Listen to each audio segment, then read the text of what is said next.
Ma'am, ano pong LP format po ginamit nyo nung nagpa-ranking po kayo? Hi teachers, hi future LPTs, and future public teachers. Kumusta? Kumusta? Alam nyo, feel ko parang magiging busy na naman ako ngayong week na to at sa mga darating pang week. Kasi alam nyo po ba, grade 6 advisor po ako. And alam nyo, kapag mga graduating, yung mga hinahandle na class, kaya eto, binibigyan talaga natin ng time na makasagot ako unti-unti sa inyo kasi ang hirap pag naiipon. At syempre, wag na nating pahabain pa, sagutin natin si Teacher L. Ano ba yung mga ginagamit na format? Yung ginagamit na format na lesson plan para sa DepEd ranking, yun din po yung ginagamit dito sa DepEd. And ito na po, i-share ko sa inyo. Please, tapusin nyo itong video na ito kung gusto nyo pang may mga malaman na lesson plan, bonus na yung mga pertinent papers, and TRF. So, one, objectives. Nakalagay dito yung A, B, C, and D. Content standard, performance, and learning competencies. Saan nyo mahahanap ito or saan nyo makikita sa curriculum guide? At kung mapapansin nyo yung letter D, objectives. Ito yung specific objectives natin sa lesson natin. Dito papasok yung cognitive, affective, and psychomotor.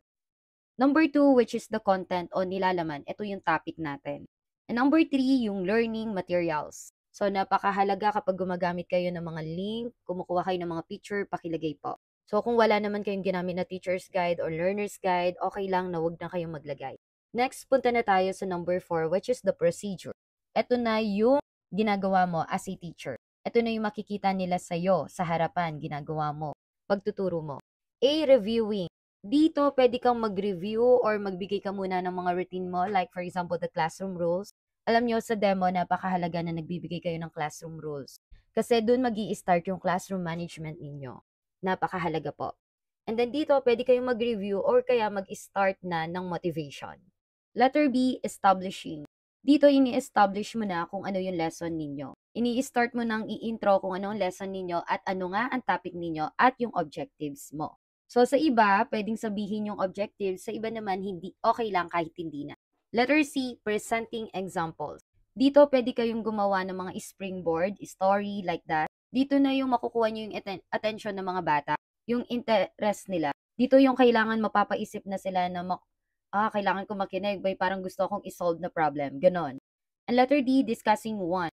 Alam nyo ba, kailan ko lang natutunan? Kapag discussion 1, isang skills yon, sa discussion 2, another skill.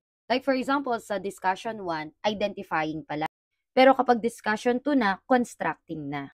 So sa mga nagpaparank, mga magde-demo sa DepEd ranking, yung iba, kahit wala ng discussion 2, kahit discussion 1 na lang, kasi nga maikli lang yung oras na binigay. Pero depende yan sa'yo kung gusto mong lagyan yung discussion 1 and discussion 2 mo. Which is ako, ganun po. And after mo nga magturo, of course, mag-discuss na, magkakaroon ng developing mastery, which is dito papasok yung mga activities.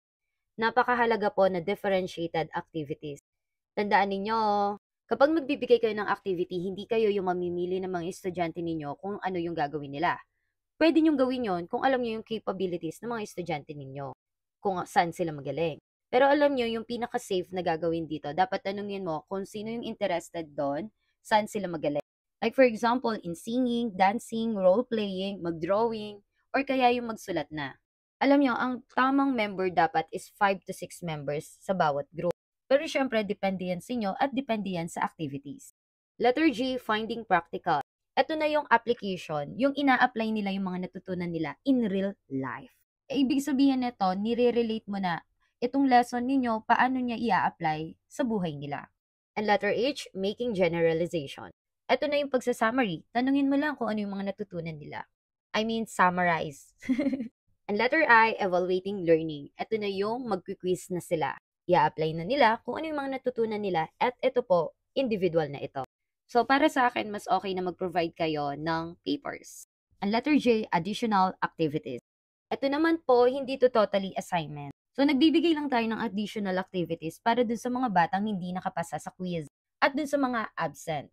So, para makapag-cope up sila sa mga activities o sa lesson. And last, of course, sinong nag-prepare, kanino mo ipapasa. So, depende yan. So, ilagay mo na lang yung name mo dahil hindi mo naman kilala yung observer mo.